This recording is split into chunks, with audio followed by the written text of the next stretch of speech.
profunda. Aí é onde está o nosso diferencial. Porque o cedro do Líbano, ele cresce no deserto. Como uma planta pode crescer no deserto? Porque suas raízes são profundas. E as raízes do cedro do Líbano vai lá nas profundezas e alcança os lençóis freáticos, e aonde ele se alimenta para poder florescer. Graças a Deus. Só que a realidade do texto não aponta, a ênfase não está nas profundidades das raízes, mas no orvalho do céu. A nossa riqueza interior é porque o nosso orvalho para o crescimento e para a vida e para a profundidade vem de Deus. Então é justamente isso que Paulo está dizendo. Nós precisamos ter uma vida profunda, mas também uma vida firme. No nosso interior, vida profunda. Lembra, quando nós estudamos acerca da obra do Espírito Santo em 1 Coríntios, desde o versículo 6 até o versículo 10 do capítulo 2, sobre a sabedoria espiritual. Não é uma sabedoria conforme a sabedoria deste mundo. Essa sabedoria, ela nos é dada mediante a revelação do Espírito Santo, porque o Espírito Santo é aquele que perscruta as profundezas de Deus.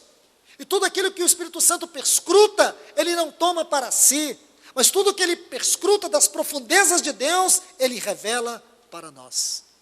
Aquilo que os nossos olhos jamais puderam ver, nossos ouvidos jamais puderam ouvir, aquilo que jamais penetrou no nosso coração, é o que Deus tem preparado para aqueles que o amam. Versículo 10, mas Deus nolas revelou pelo seu Espírito, porque o Espírito a todas as coisas conhece, até mesmo as profundezas de Deus.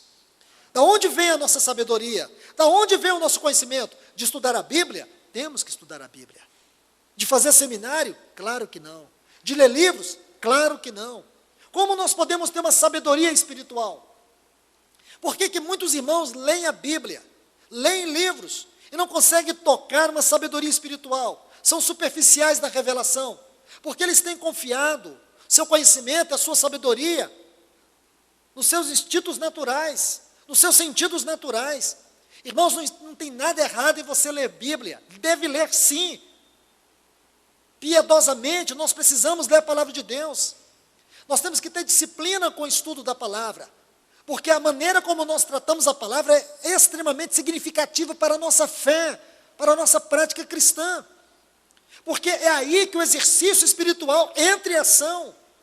Porque agora você tem que entender que este é um livro sagrado, requer zelo, requer cuidado, requer temor ao estudá-lo, porque você está tocando uma palavra escrita, mas essa palavra escrita, ela tem um propósito, é te levar a palavra viva, e a palavra viva você só pode tocar mediante a obra do Espírito Santo em você. Então, por um lado, nós temos aqui as profundezas de Deus. Se nós lemos Efésios capítulo 3, a partir do versículo 5, quando Paulo está falando do mistério que lhe foi dado conhecer mediante o Espírito Santo. Aí o versículo 8, ele vai falar das insondáveis riquezas de Cristo. Se você for lendo mais embaixo, ele vai falar do mistério da economia de Deus. Depois ele vai falar da multiforme sabedoria de Deus. E no versículo 11, ele vai falar do propósito de Deus em Cristo Jesus. Então, o mistério da economia de Deus, a multiforme sabedoria de Deus e o propósito eterno de Deus em Cristo, tudo isso compreende todo o conteúdo das insondáveis riquezas de Cristo.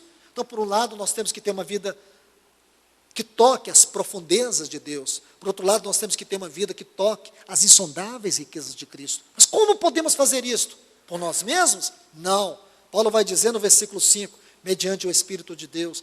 Paulo vai dizer no versículo 10 de 1 Coríntios, capítulo 2, mediante o Espírito Santo de Deus. Nós dependemos dele para ter uma vida profunda. Então, isso significa ter uma vida arraigada em Cristo Jesus. Essa vida no seu interior, ela tem que ser profunda, mas no seu exterior, ela tem que ser firme. Agora, qual é a palavra que caracteriza esta profundidade e esta firmeza? Amor. Como você sabe que o irmão, ele é profundo? No seu amor.